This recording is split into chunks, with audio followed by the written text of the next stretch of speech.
अस्सलाम वालेकुम। आप देख रहे हैं नाइन बदर इंटरनेशनल टीवी और मैं हूं नसीर, जर्मनी के स्टूडियो से। मोहम्मद असलम साहिब नासर अपने हालात ज़िंदगी बता रहे थे। पहले प्रोग्राम में उन्होंने बताया कि उनकी पैदाइश और उनका बचपन, उनका पढ़ाई करना। आजकल न्यूजीलैंड में हैं और बीमार भी हैं। हम मिला जुला ये फिर दूसरा प्रोग्राम भी करेंगे।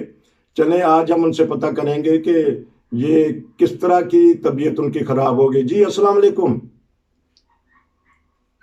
वालेकुम सलाम रहमतुल्लाहि व बरकातहू। कैसे हाँ जी, तबीयत? मेरा नाम मोहम्मद असलम नासर है। ठीक ठीक। मैं यहाँ न्यूजीलैंड आया था 1984 में जी पीएचडी करने, और रिकॉर्ड टाइम 2.5 साल में मैंने पीएचडी खत्म कर ली थी। माशाल्लाह। और वजह उसकी यही थी कि इतनी जल्दी खत्म कर लिया कि दुआएं थी और निजाम जमात जो है जी और खिलाफत की जो बरकत है उससे मैंने बहुत फायदा उठाया है। वाह। तो मैं जब 2 साल पूरे कर लिए तो बड़ा परेशान था कि कोई नया फार्मूला नहीं बन रहा, नया कोई नई चीज नहीं डिस्कवर हो रही। जी और पीएचडी की रिक्वायरमेंट होती है कि you must produce something new. जी तो वो मैंने दुआएं शुरू कर दी, और तफसीर सगीर थी मेरे पास जी खलीफुल मसीह सानी की, वो पढ़नी शुरू कर दी। जी तो उसमें तो लिखा था कि अल्लाह ताला आपके दिमाग को खुद ब खुद खोल देगा, आप कुरान से मोहब्बत करें। जी तो मैंने फिर कुरान से कुछ ज्यादा ही मोहब्बत की, तो मुझे 3 हफ्ते में 3 ख्वाबें आई और 3 फार्मूले ज़हन में आए। जी मैंने अगले दिन ट्राई करता था तो वो ठीक निकलते थे। जी तो मैं बहुत खुश हुआ, सुपरवाइजर से बात की कि ये सूरत हाल है। कहता है then you are entitled to PhD, जी not 1 not 2 other 3 new formulas. जी तो वो उसी वक्त उसने कहा कि अपने जो एग्जामिनर है वो ढूंढे। जी तो 2 एग्जामिनर मुझे मिल गए थे, एक बल्कि 3 ही मिल गए थे।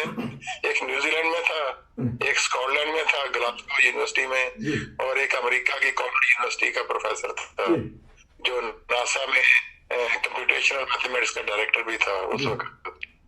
तो मैंने जब उससे बात की, जो अमेरिकन प्रोफेसर था जी और नासा में डायरेक्टर, जी कि ये मैंने काम किया है। अब उसके पास 4-5 स्टूडेंट थे जिनको पीएचडी मिली थी कोई 10 साल का काम करने के बाद। जी और मैंने उनके फार्मूलों को साबित किया कि वो गलत हैं, ओह और मैंने उनके मुकाबले में अपना एक फार्मूला दिया था। जी उसने मुझे लिखा कि यहाँ अगर आते हो तो मैं आपको पहले दिन ही पीएचडी डिग्री दे दूंगा जी और मेरे साथ काम करो। जी तो मैंने उस वक्त मैं, चूंकि मेरे पास कोई पासपोर्ट वगैरह नहीं था, जी आई वाज स्टेटलेस, जी और मुझे वहां नहीं जा सका बहरहाल। तो फिर मुझे न्यूजीलैंड में रुकना पड़ा। जी तो मैंने पीएचडी जो थी वो 2.5 साल में पूरी कर ली थी। मिनिमम 30 मंथ होते हैं जी यहाँ न्यूजीलैंड में। जी तो मैंने क्या था, ये मेरा रिकॉर्ड है। बाकी जो मेरे कोलीग थे मुख्तलिफ शोबों में, उनके तकरीबन 4 साल, 5 साल, 6 साल, 7 साल में मुकम्मल करते थे। जी तो ये जमात की बरकत है। खलीफा वक्त की से रब्ता रहता था, जी मैं खत लिखता रहता था रेगुलरली, जी और जो भी निजाम जमात कहता था उसको पे पूरी तरह अमल करता था। जी तो बाकी इंशाल्लाह वाकयात फिर कभी बताएंगे। अच्छा, एक मैं पता कर लेता हूँ बात, क्योंकि आपने माशाल्लाह पीएचडी की है। कभी इत्तेफाक हुआ है कि डॉक्टर अब्दुल सलाम साहब को देखने का, उनसे मिलने का, उनसे मुलाकात करने का, मुसाफा करने का?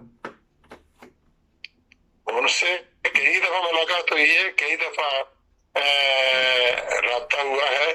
बल्कि वो जब मैं बीएससी में था रब्बा में, जी तो वो हर साल, ये 74 या 75 की बात है, जी 74 की। जी तो मैं बीएससी में था, तो वो जलसे पे आते थे दिसंबर में, जी सर्दियों के दिन थे। जी तो नोटिस बोर्ड में था कि उनका लेक्चर होगा 8 बजे सुबह। जी तो 8 बजे सर्दियों के दिन थे, मगर मैं चूंकि सुबह जल्दी उठ जाता था, जी तो फजर की नमाज पढ़ के खाना थोड़ा सा खाया, जो मिला तो चला जाता था वहाँ डिग्री कॉलेज में ना। जी तो वहां मैं गया, कोई 7:30 पौने 8 पहुंच गया होगा। मेरे पास उस वक्त घड़ी नहीं थी, तो अंदाजन पहुंच गया। जी मैं बैठ गया अंदर अकेला ही, सेकंड रो में। जी तो वहाँ वो थिएटर बना हुआ है, लेक्चर थिएटर। जी तो वो डॉक्टर साहब आए, तो मैं अकेला ही बैठा हुआ था। तो उन्होंने मुझे सलाम किया और अपना लेक्चर शुरू कर दिया।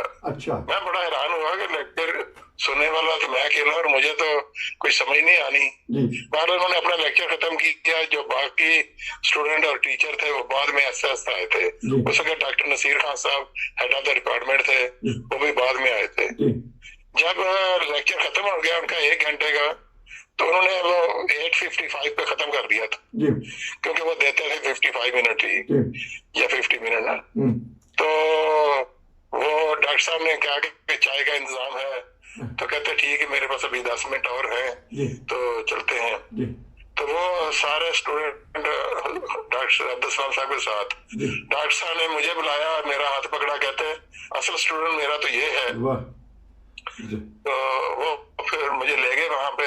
तो मैं तो चाय वगैरह पीता नहीं था, जी तो बहरहाल जो कुछ वहां था थोड़ा बहुत कोई खाया होगा, जी मुझे अब याद नहीं है। जी जी तो उसके बाद वो उनसे काफी देर राब्ता रहा। जी तो फिर उन्होंने असल में मेरा अमेरिका में पीएचडी का इंतजाम किया था, स्कॉलरशिप का इंतजाम किया था। ठीक तो उनसे बकायदा राब्ता रहा है, एमएससी के बाद भी, पीएचडी के बाद भी। जी तो पीएचडी के बाद तो उन्होंने मेरा एक जॉब का इंतजाम किया था कुवैत में। जी वो भी कुवैत गए हुए थे, जी तो वहां से उन्होंने मुझे लिखा कि आप फौरी तौर पे कुवैत आए। जी तो उस वक्त भी मुझे कुछ मुश्किल थी यहाँ से निकलने की, जी क्योंकि मेरा पासपोर्ट का मामला लटका हुआ था। जी न्यूजीलैंड का पासपोर्ट मिलने में तकरीबन मुझे 1.5 साल लग गए थे। जी तो क्योंकि मैंने 2.5 साल में पीएचडी कर ली, पहले 6 महीने इंतजार किया, फिर 3 साल के बाद उन्होंने कहा अप्लाई करो, अप्लाई किया, तो फिर कोई 8-9 महीने के बाद नेशनलिटी मिली, फिर कोई 2-3 महीने के बाद पासपोर्ट मिला। तो वो मैं वहां भी नहीं जा सका कुवैत में, जी और मुझे कोई शौक नहीं था। मैंने उनको यही कहा था कि मैं पीएचडी खत्म करके वापस पाकिस्तान जाना चाहता हूँ। जी तो उन्होंने कहा कि नहीं, पाकिस्तान नहीं जाना, आप मेरे साथ राब्ता रखें। जी उससे पहले भी राब्ता हुआ था। मैं जब अफ्रीका से वापस गया हूँ तो मियां ताहिर अहमद साहब थे, जो बाद में खलीफतुल मसीह राबे बने। जी तो मैं उनके दफ्तर में उनको मिलने गया, वापस आया था। जी कहने लगे कि आपकी वालदा ने आपकी शादी करनी है, जितनी जल्दी हो सके, घर में लड़की कोई नहीं है, जी वो बीमार रहती हैं, जी तो आप शादी के बगैर नहीं कहीं भी जाना। मैंने कहा ठीक है। जी तो कहते हैं कि 2-3 रिश्ते आए हुए हैं जी और बहुत नोटेबल है। जी तो फिर मैं किसी वक्त आपको बताऊंगा वो कौन से रिश्ते थे। ठीक ठीक ठीक तो अच्छा, ये एक और बात कर लेते हैं, क्योंकि आपकी तबीयत थोड़ी सी नासाज है और रात सोने का टाइम है, बल्कि आप तो बेडरूम में चले गए हैं। अच्छा, ये तबीयत ये चंद दिनों में ज़्यादा ख़राब हो गई थी, और मुझे आप बता रहे थे कि न्यूजीलैंड में डॉक्टरी जो सी है बहुत तरक्की कर गई है, और आजकल कौन सी ट्रीटमेंट हो रही है आपकी? मेरे पास अब डायलिसिस ही होते हैं जी और ये अगर आप अपना फूड कंट्रोल रखें जी तो आप इस डायलिसिस पे भी 50 साल जिंदा रह सकते हैं। अच्छा जी तो मेरी किडनी जो है ना वो सही काम नहीं कर रही बस, जी तो मगर बाकी हर चीज सही काम कर रही है। मेरा लिवर, मेरा ब्रेन, हर चीज जो है ना, तो अब मेरा खून भी बन रहा है सही तरह, जी क्योंकि कल उन्होंने सारा चेकअप किया था, जी तो दे वर ऑल सेटिस्फाइड। तो अच्छा मैं भी अब ठीक हूँ, तो चलना फिरना सब ठीक हो गया है। वो किडनी खराब है मगर उसका आम इंसान को नहीं पता लगता। ठीक तो मैं अगर चाहूँ तो मतलब 10 किलोमीटर भी वॉक कर सकता हूँ। माशाल्लाह। ब्लड लेवल मेरा इतना आ गया है। अच्छा, ये इसमें एहतियात की क्या ज़रूरत होती है आजकल, बता दें ताकि हमारे दूसरे नाज़रीन भी सुन रहे हैं।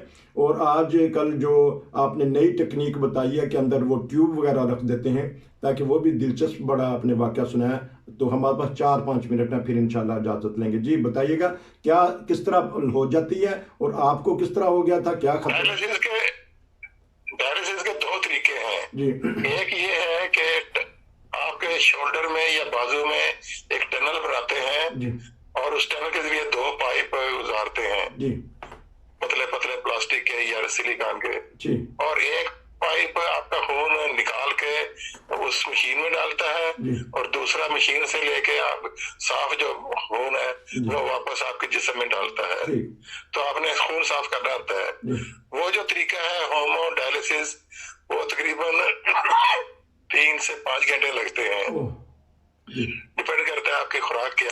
जी तो एक दूसरा तरीका है जो आप घर में ही कर सकते हैं, जी वो पेट में एक प्लास्टिक की कॉइल सी बना के रख देते हैं, जी और वो आपका जो एक्स्ट्रा पानी है जी और टॉक्सिन्स वो प्रोसेस करके उस पाइप के जरिए बाहर आ सकता है। तो आपने हर 3, 4 या 5, 6 घंटे के बाद बाहर जो बैग है उसको खाली करना है। ठीक तो वो उसमें तकरीबन आधा घंटा लगता है, तो वो फिर आपको हॉस्पिटल जाने की जरूरत नहीं है। ठीक तो अगर टनल के जरिए करते हैं तो हॉस्पिटल में जाना चाहिए जहाँ भी मशीनें पड़ी हैं, जी तो उसका खर्चा भी ज्यादा है और वो इतनी एफिशिएंट नहीं है। ये जो तरीका है इसको कहते हैं पेरिटोनियल ठीक डायलिसिस, ठीक तो या पीडी।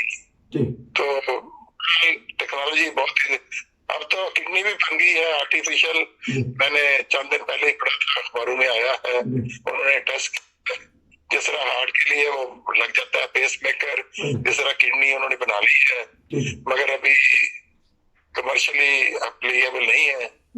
तो ये आपको ये किस तरह पता चला था कि आपके ये गुर्दे में कोई नुक्स वगैरह हो गया? आप किस इलाका में थे? आप मुझे बता रहे थे ताकि नाज़रीन की दिलचस्पी के लिए भी हो जाएगा।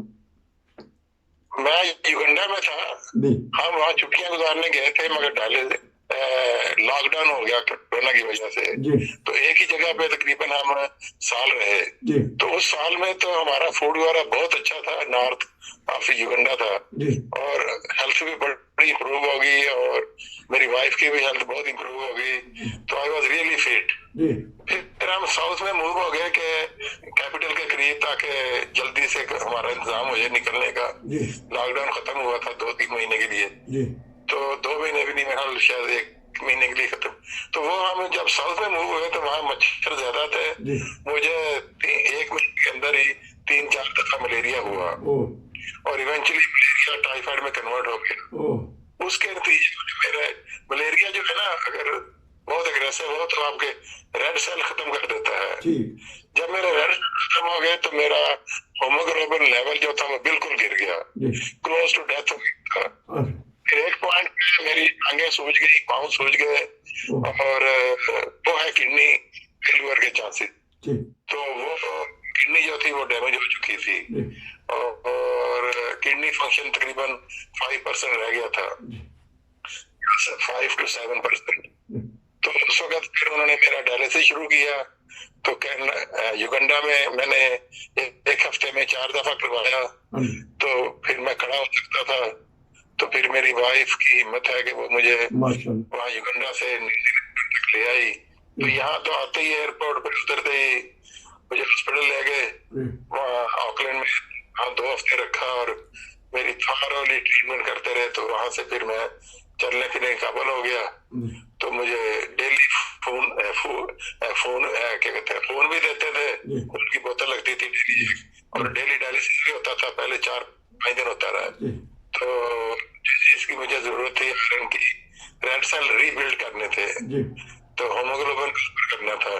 तो वो अब अल्हम्दुलिल्लाह मैं मतलब इस वक्त मेरा 100 है, कल का नतीजा जो है। तो आइडियली 135 से ऊपर होना चाहिए। तो इंशाल्लाह 1-2 महीने में 135 तक पहुंच जाऊंगा इंशाल्लाह इंशाल्लाह इंशाल्लाह। अल्लाह ताला करे कि आपको जल्द शफा याबी अता हो। हमने आपसे वाक़या सुनने हैं।